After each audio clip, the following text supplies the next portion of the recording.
So it took 15 years of hard work in major, junior, the IHL, the minor leagues, partly playing with Boston in the NHL, for this guy to become a household name, and of all places, Atlanta.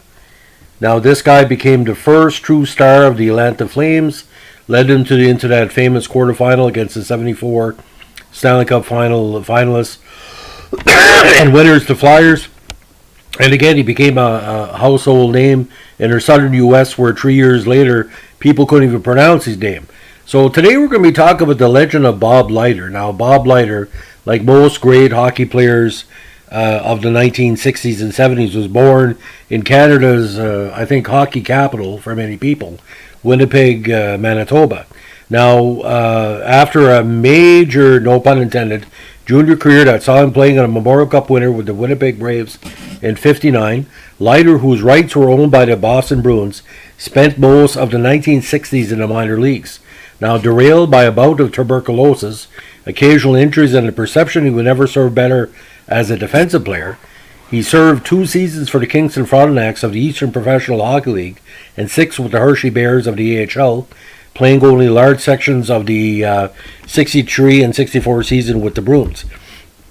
Now, his totals were Winnipeg were quite good, point-a-game pace, if not more. 1960 was his best season, where he scored 53 points with the Braves in 31 games. Now, with the Braves in 61, he had 34 points in 30 games, including 20 goals. Now, he played with the Winnipeg Warriors of the WHL that year, and the Winnipeg Maroons in their Allen Cup run, where he scored 11 goals in 20 games. Now, with Kingston 62, he had 24 goals in 69 games. 63, he had 22 points in his rookie season with Boston, including 51 goals and 22 points in 51 games, and 15 goals in 20 games with the Frontenacs. 64, split time between Hershey and Boston. Hershey, 12 points in 15 games. Boston, 19 points in 56 games. Now, 65, he had 18 games with Boston, 45 games in Hershey. 66, he played 9 games in Boston. And again, 67, he played with the original California Seals of the WHL. 68, found himself back with Hershey. 69, split between Hershey and Boston. 1970, again with Hershey. And 71, eventually put up his best numbers in Hershey with 33 goals and 69 points in 72 games. Now, following his last big season in Hershey, Leiter was purchased from the Bruins by the Pittsburgh Penguins, where he became a full NHL regular. Now, when expansion of Atlanta and Vancouver came in Yonders came in '72, Leiter was chosen by the Flames in the expansion draft as its 17th pick. And as a low pick, a lot of people thought he wasn't going to produce much, but he put up great numbers. He led the team in scoring in his inaugural year, as was a mainstay with his two-way play, and it was second in team scoring in the second season of the franchise. Now, because at the time he entered the NHL, injuries and age were starting to erode his scoring skills, and he was eventually released by the Flames early in the '76 season.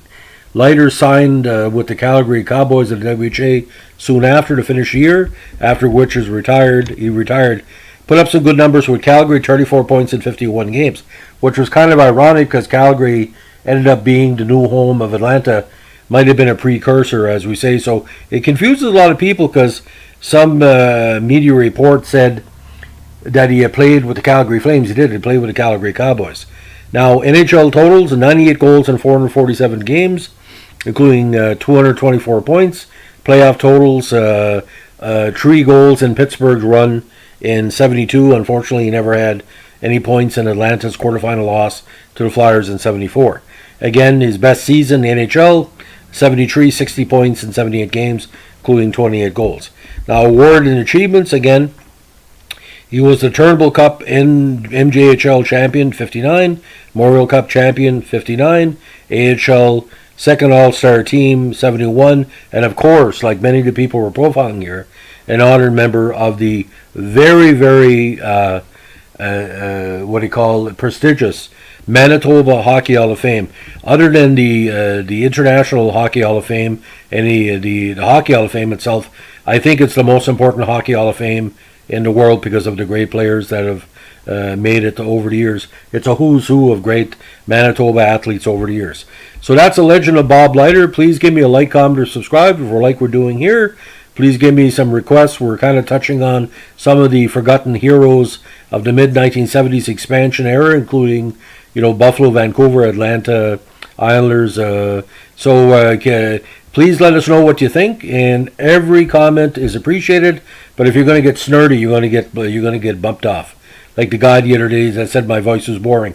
I already know my voice is boring. You don't have to rub it in, as we like to say. That's a joke, by the way. Have a good day. Bye.